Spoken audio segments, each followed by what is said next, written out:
What's up, everybody? It is Sully. We are on the road this week for Sundays with Sully, and we are talking about Garmin's boat switch.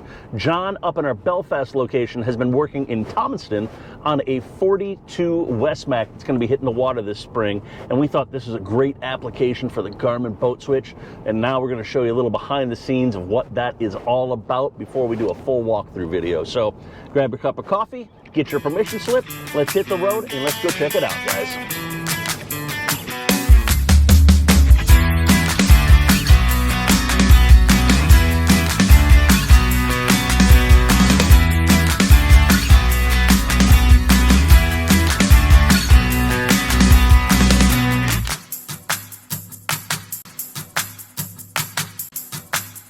Welcome back to another episode of Sundays with Sully.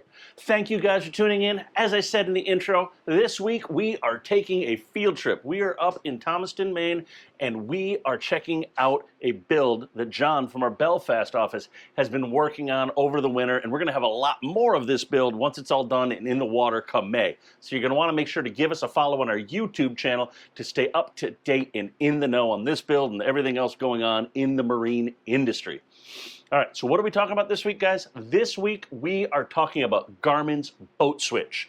Now, this Garmin boat switch, if you've watched any of our Empire bus builds, this is gonna look really familiar to you guys. This is a standalone unit right here.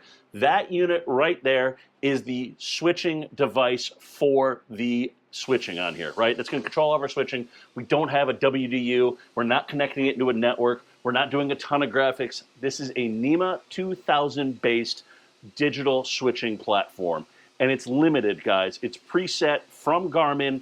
There's no variations on it. They give you this really nice spreadsheet here with a couple of different wiring options, and they go over things like handling the nav lights on here, your anchor lights. Do you want to have bilge pumps, float switches, live wells? You want to have toggle switches for battery banks? Do you want to be able to, in our case, use the momentary outputs to control the Lumishore lights and their triggers? We have all of that functionality on there.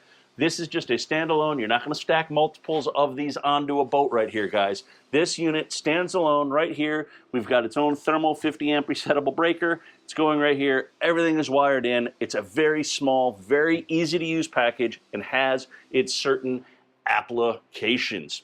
That's an off-the-shelf. Anybody can go buy that Garmin unit. I think it's right around, $1,000, give or take. Who knows when you're watching this video.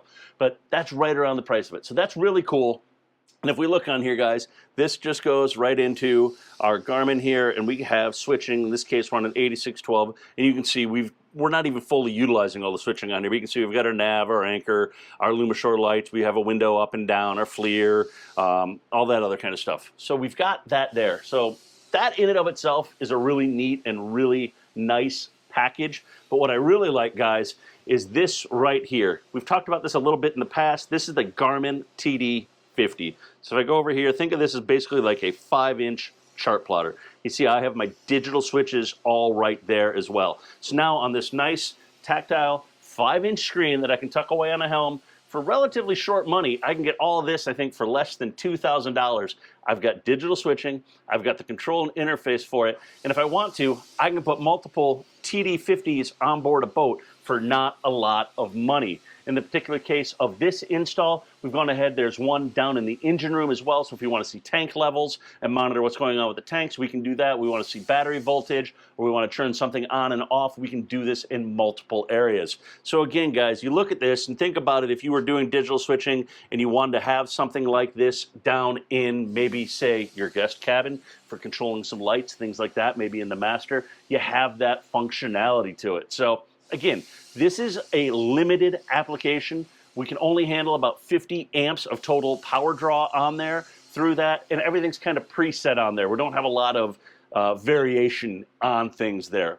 But for the right application, this is kind of an extreme end on this size boat, but on a smaller boat, maybe 26 foot or something like that, this really is a home run option for somebody who doesn't want to spend the thousands upon thousands of dollars to get into a full-on, full-blown digital switching system with all the graphics. So that is one of the things. You're not going to get those nice graphics like you've seen on some of our other Empire bus builds because, again, this is just NEMA 2000. but it's a really great option that I think more people need to be aware of as we start switching into a refit market and looking to add some things to your boat. This is a really short money way to go about handling that. So that's it. That's this week's Sundays with Sully.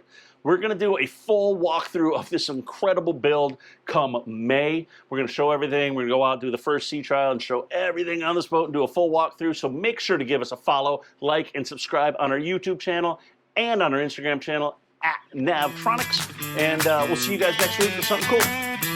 Peace.